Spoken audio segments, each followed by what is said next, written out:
Derek with Eliminex. We're in South Plainfield, New Jersey, checking out some squirrels here. I did a job successfully so far, like overnight.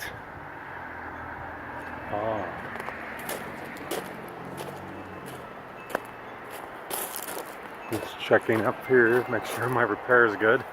I wired up some repair here, which would be totally, there's some companies that like give a total different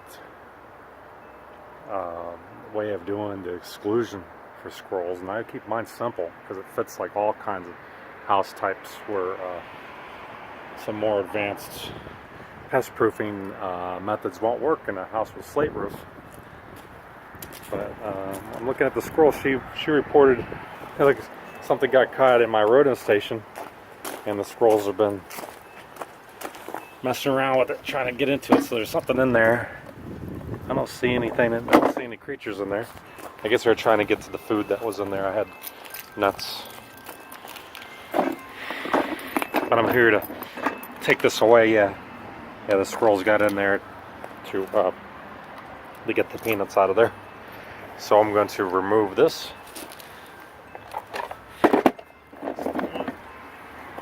serves a great purpose to monitor if there was any flying squirrel activity.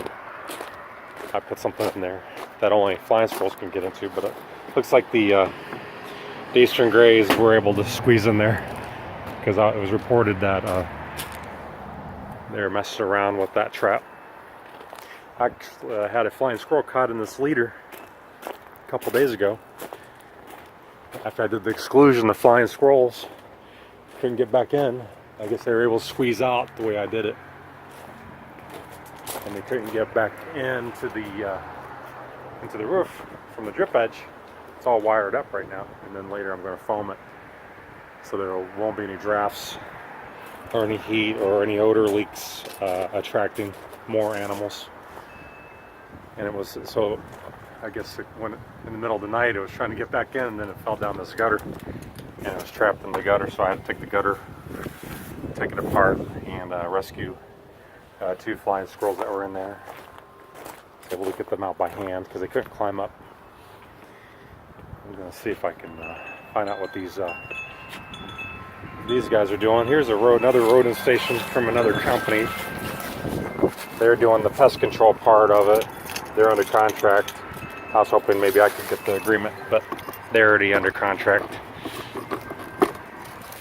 And so the mice are eating this station. It's a very nice station. I like how it's set up with the posts. They're using contract. So we're working together. Hopefully next season I can take over the pest part. It's good to be able to specialize in wildlife and pest control. Then I could get more customers this way, more recurring customers, repeat customers, referrals. When people call about noises in the attic or noises in the walls, like, we don't try to guess. It's either wildlife or rodent, and price accordingly. So I did some temporary exclusion here. There's some gaps where I couldn't wire up. I'm just gonna seal it. So I did some temporary fixture exclusion in the gaps to see if anything's been nibbled away or pushed out, and then beyond that hole I installed wire. And that was all designed to be temporary. But the next day, problem was solved. The flying squirrels were excluded from the one spot, but I had to do the whole thing. We couldn't figure out how they're getting in and out. You can't figure that out. That's why some companies, they don't do trapping. They do something called a one-way, and they seal up everything else. They seal up everything else, and then they put a one-way where their guests are coming out, and then you're going to seal them in. There's going to be a high probability you're going to 1 or 2 one-ways in a whole house that's 240 linear feet up to 340 linear feet on average, and you're going to place like 1 or 2. You're just guessing, and this, whatever's in the attic may likely not figure out how to get out, and they're going to freak out because you blocked their specific exit point. So I like the way I do my exclusion, the way I tamper it all down. I install it, tack it in from the top, and leave the bottom part where they could push out. So, you know, it's pretty rigid, but they could still push out of the gap. I got something here. I noticed something here. Let me see.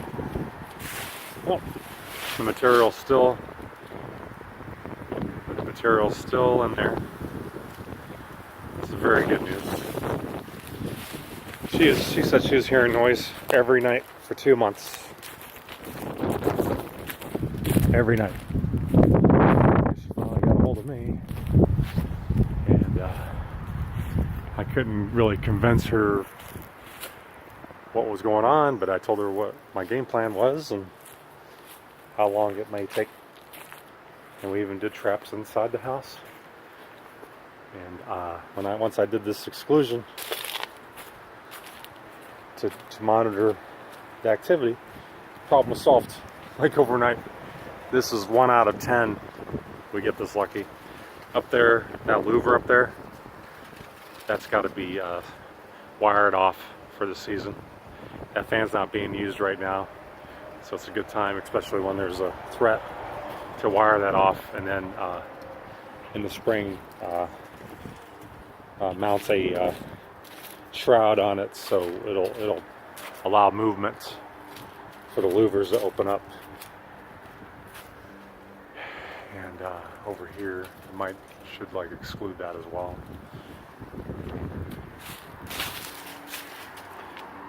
But I came by. She told me something was trapped in this. Something was trapped in there, but it turned out the squirrels were just messing around with it, trying to shake the peanuts out of it by tipping it over and working at it. I'm going to report back to her. All is good. Okay, thank you for watching.